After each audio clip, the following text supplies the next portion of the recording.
a pasar al tema colitis pseudomembranosa, que nos dará la actualización de la colitis pseudomembranosa y si es o no una epidemia, ¿no? Porque está planteado como nueva epidemia. Estará a cargo del doctor Alberto Leoni, jefe de Servicio de Infectología del Hospital Aeronáutico y Hospital de Clínicas de Córdoba, titular de la segunda cátedra de Infectología de la Unidad Nacional de Córdoba. Y les quiero pedir, por favor, doctor, un minutito, porque se ha extraviado un documento de la doctora Miriam Elvira Omonte Zambrana, que lo necesita para viajar, y si alguien lo encuentra, por favor, entregarlo en la recepción para que la doctora pueda regresar.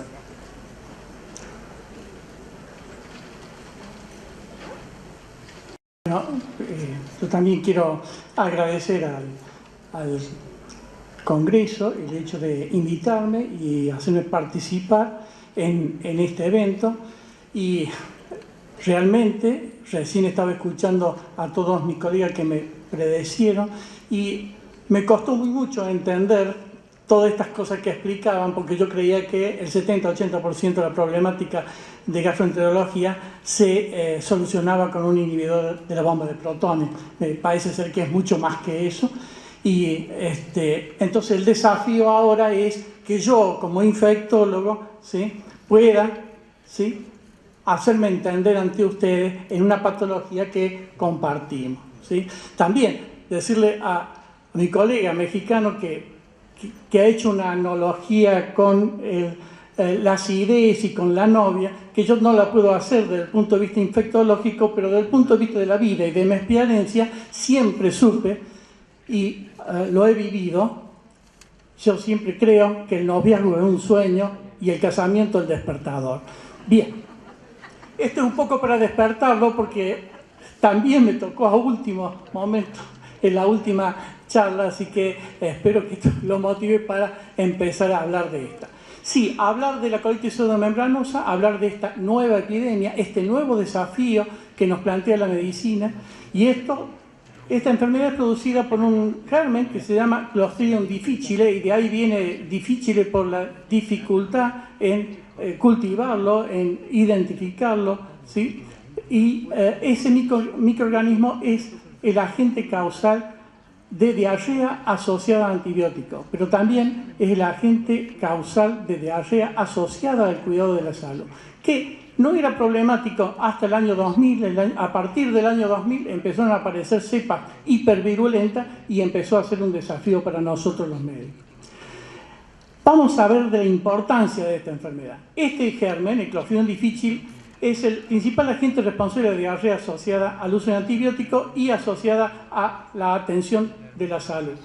Se estima que entre el 11 y 28% de los enfermos de colitis asociada a Clostridium difficile la adquiere a la infección en el ámbito ambulatorio. Quiere decir que ya excedió sola el ámbito hospitalario, y esto es algo nuevo, ¿sí? En la última década se incrementó 2 a 4 veces la incidencia de la enfermedad, y a partir del año 2000 aumentó significativamente.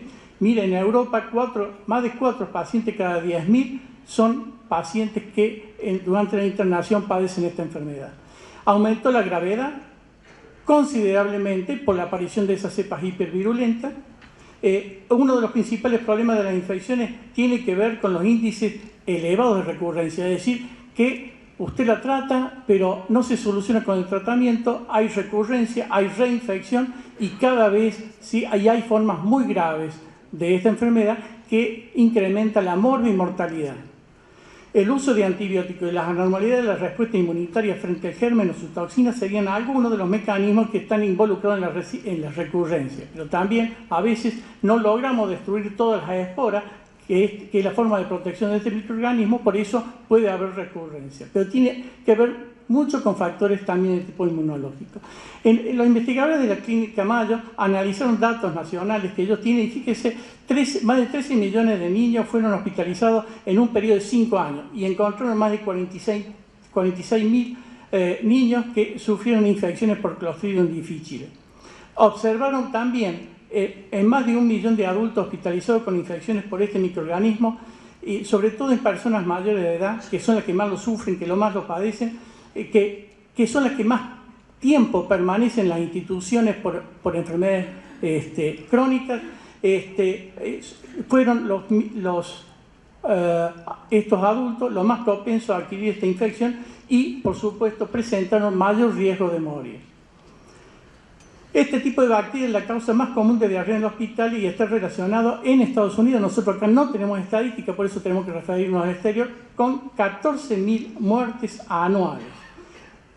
El mayor uso de antibióticos, el mayor tiempo de uso de antibióticos, la asociación de antibióticos aumentan el número de estas infecciones graves, tanto en niños como en adultos.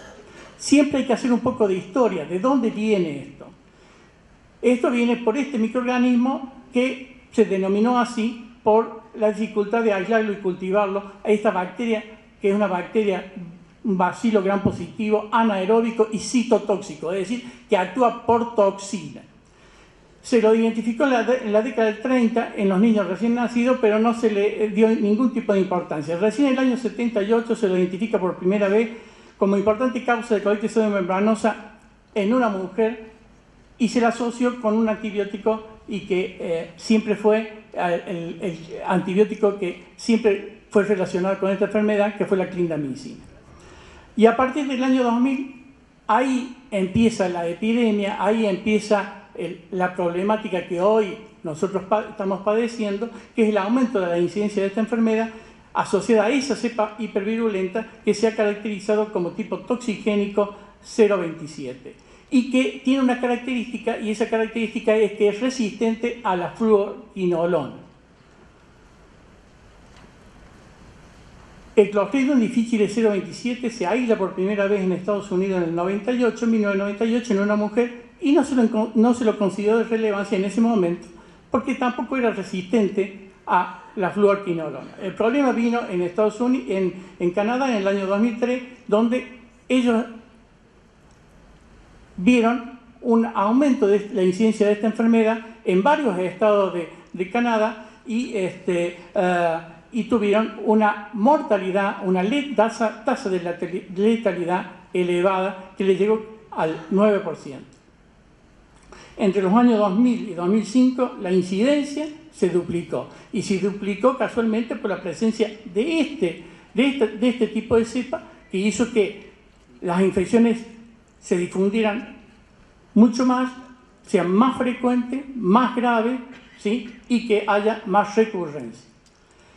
Esta cepa toxigénica tiene algunas características que hay que mencionarlas. Tiene una patogenicidad elevada, tiene mayor capacidad de diseminación, son cepas hiperproductoras de toxina A, B y también toxinas binarias, tiene mayor adhesión al epitelio, sobre todo por la toxina A. El perfil de resistencia a los antimicrobianos, su perfil es fundamentalmente la resistencia a la fluoroquinolona, da formas graves y con mayor mortalidad. ¿Cuál es la patogenia? Es un paciente que ingresa al hospital, ingresa un paciente no colonizado, es expuesto a los antibióticos y en el hospital adquiere este microorganismo en forma de espora, porque la transmisión es fecal oral, ¿sí? Las esporas pueden estar en cualquier lugar, pero fundamentalmente en las manos del equipo de salud, pero también puede estar en objetos inanimados. Uno ingiere la espora y esa espora no es destruida por el ácido del estómago, llega al colon y ahí hace su forma vegetativa, que son las que producen la toxina. Si yo tengo una buena respuesta tipo IgG, el paciente es un portador asintomático y afortunadamente la mayoría de los pacientes son asintomáticos o algunos pacientes hacen una diarrea transitoria, se les saca el antibiótico y en 4 o 5 días resuelve el problema. El problema para nosotros no es ese, sino aquellos otros que no tienen esa respuesta tipo IgG, o es pobre o es parcial, y entonces esta forma vegetativa producen esa toxina A y B y activan los macrófagos, activan los mastocitos, hay sobreregulación de la citocina y otros factores de mediación inflamatoria, como la citocina, factores de necrosis tumoral, y ahí aparece la enfermedad clínica.